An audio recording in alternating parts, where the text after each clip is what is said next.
Oke, jumpa lagi dengan saya di pelajaran IPA kelas 7D ya. Apa kabarnya?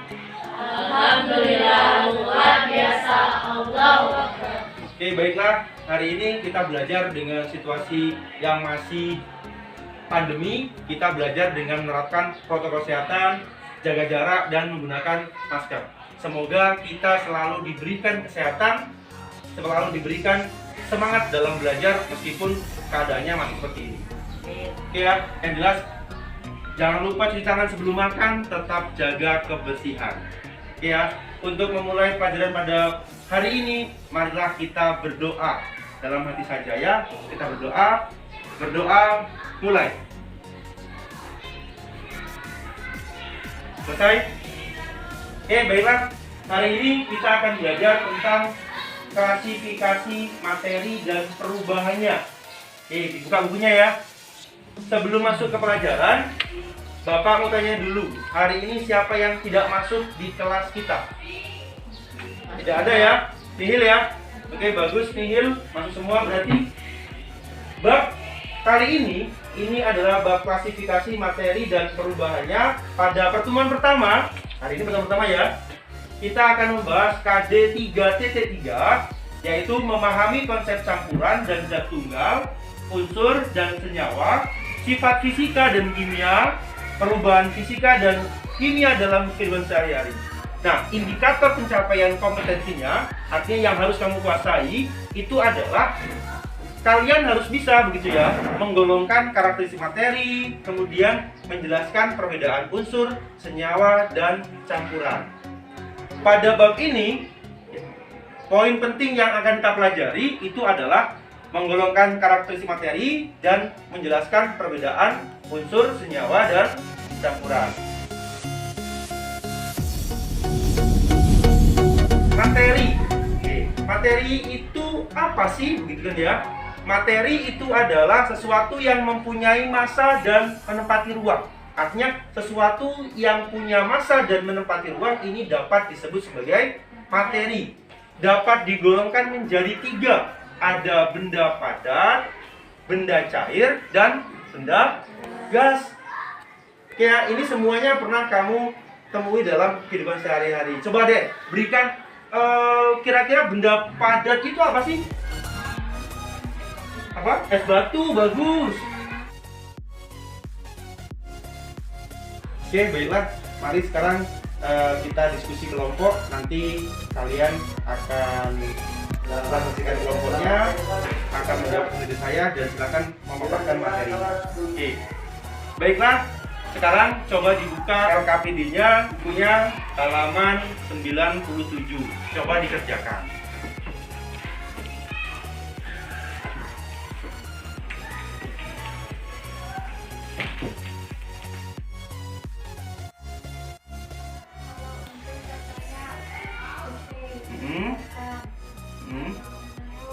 Aluminium.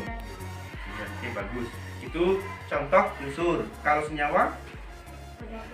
Soda kue. Sama? Air ya, tadi ya. Itu contoh dari senyawa.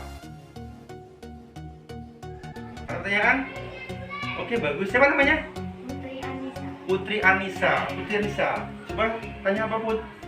Apa yang dimaksud unsur, senyawa, dan campuran? Oke, unsur, senyawa, dan campuran. Tadi sudah dijelaskan ya.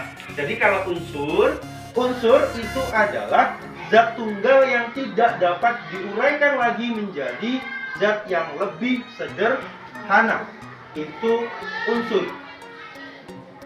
Contoh unsur apa? Contoh unsur itu ada argentum, aluminium, besi, emas, oksigen. Itu adalah contoh dari unsur. Kalau senyawa ini adalah zat tunggal yang masih dapat dipisahkan menjadi zat yang lebih sederhana. Nih. Jadi gabungan. Senyawa itu gabungan dari 2 unsur. Kalau unsur sendirian. Cara mudah mengingatnya dengan bahasa kekinian gitu ya. Kalau ini tadi saya. Kalau unsur tadi sendirian, zat tunggal yang tidak terpisahkan, Kalau senyawa tadi adalah gabungan dari beberapa unsur yang masih bisa dipisahkan. Maka cara mudah mengingatnya adalah kalau unsur itu jomblo, single, sendirian, jones, gitu ya, itu unsur. Nah, kalau senyawa itu ibarat aku dan kamu. Oke ya, senyawa kan gabungan dari beberapa unsur. Oke, contohnya tadi lihat ini, air. Air yang sering kita jumpai sehari-hari ya. Air itu adalah senyawa gabungan dari dua unsur, hidrogen dan oksigen. Unsur hidrogen dan unsur oksigen bergabung akan membentuk senyawa. Kan ya, senyawa namanya senyawa air. Sesuatu yang punya massa dan menempati ruang ini dapat disebut sebagai materi.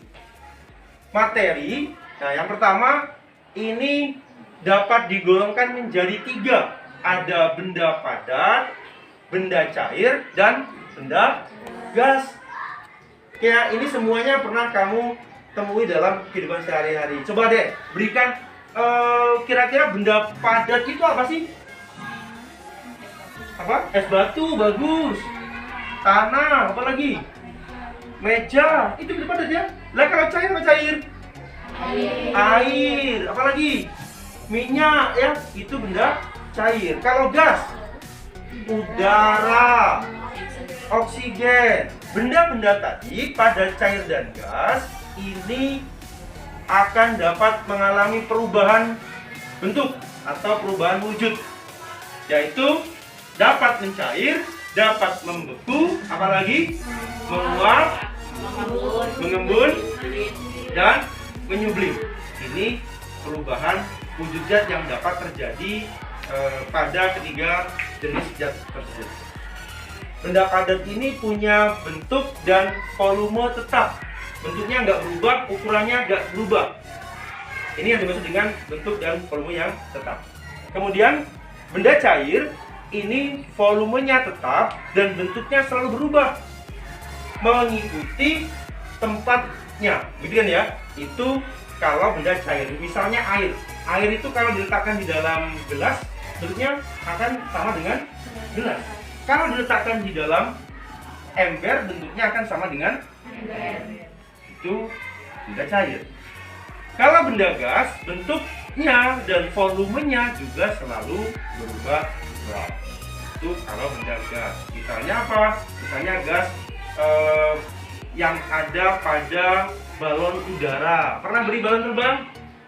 Pernah. Zaman kecil dulu kalian semuanya kalau emaknya mau kondangan ikut semua kan ya? Mak, kenapa mau beli balon terbang? Gambarnya Upin ya. Itu gas ya, benda gas. Skema perubahan wujud benda ada menyublim, mengkristal, mencair, membeku, mengembun, dan menguap. Lihat, kalau yang tanda panahnya itu merah, ini berarti dia memerlukan kalor. Artinya apa? Memerlukan panas, energi panas dalam proses perubahannya. Kalau yang tanda panahnya merah. Kalau yang tanda panahnya putih, ini berarti dia melepas kalor, melepas energi panas dalam proses. Untuk pelajaran hari ini mungkin Bapak rasa cukup sekian ya. Ketemu lagi di pertemuan berikutnya. Jangan lupa kerjakan soal-soalnya. Nanti kita bahas di pertemuan berikutnya. Tetap jaga kesehatan, tetap pakai masker ketika keluar rumah, dan cuci tangan, jaga kebersihan sebelum makan. Paham ya? Paham ya? Semoga semuanya tetap diberikan kesehatan, tetap diberikan semangat dalam belajar dengan keadaan apapun itu. Oke ya, marilah kita tutup pertemuan pada hari ini dengan berdoa. Berdoa, mulai. Selesai? Oke, sampai ketemu lagi. Saya Edi, wassalamualaikum warahmatullahi wabarakatuh. Waalaikumsalam warahmatullahi wabarakatuh.